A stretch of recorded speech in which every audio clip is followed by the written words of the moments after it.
Welcome back. Look around the region right now. Plenty of sun, a number of thin cirrus clouds overhead that'll kind of carry into the early parts of tonight before we see them clear out ahead of tomorrow morning. Should be a pretty good night for us around the region. Definitely not going to be cold. The radar also going to stay quiet. No rain concerns. Let's go ahead and go through this evening. Not bad at all. I mean, you know, we're seeing temperatures this evening that were like warm for an afternoon just a month ago. Good want to take the kids to the park, take the dog for a walk. Maybe you want to have a campfire during the late evening overnight hours. 46 degrees for our low. Wind around 5 miles per hour, shifting from the southwest to the northwest. And here are your lows around the region. A lot of mid to upper 40s out there to begin your Thursday, which is going to be a very warm afternoon, hot even.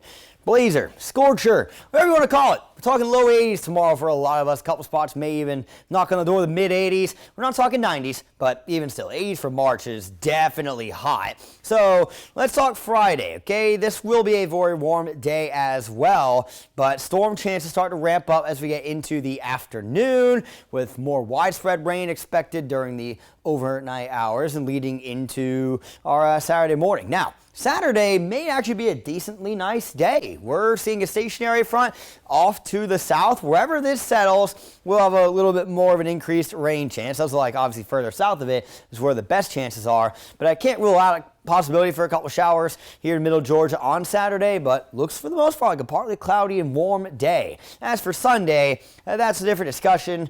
We do think that that stationary front becomes a warm front and will bring in rain and thunderstorms from the south as we get into Sunday afternoon and evening. So through the overnight hours, again, disregard these low temperatures. I mean, literally, if you look at these and compare to what I just showed you, there's almost a 10-degree difference between a lot of them. I'd say 7 to 8 degrees easy. Now, tomorrow afternoon, low 80s, that's easily a fair game. Again, some spots might even be knocking on 84, 85 for those highs. We keep it sunny until the overnight hours. That's when the clouds start to roll in ahead of our Friday. Friday is going to be a mostly cloudy day. I wouldn't be surprised if we had a little bit of fog during the overnight hours leading up to Friday, and temperatures will be in the low to mid 50s to begin our Friday. Now, storms roll in as we get into the late lunchtime hours. It becomes a mix of thunderstorms and showers as we go into the evening, which means we're probably not looking at a severe weather threat here, and a big part of that is because the low pressure driving this system is up near the Great Lakes. Now let's talk pollen, because until that rain gets here, this is what we're dealing with, right? Trees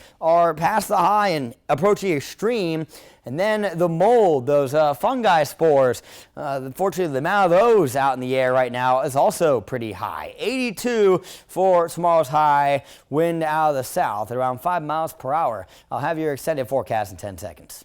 Your 41 NBC AccuWeather 7-day forecast is brought to you by Volume Chevrolet. So Friday, really in the afternoon and overnight. Into Saturday, a couple of shower chances. The European still being semi-aggressive with rain Saturday. The American model is completely bought out of it.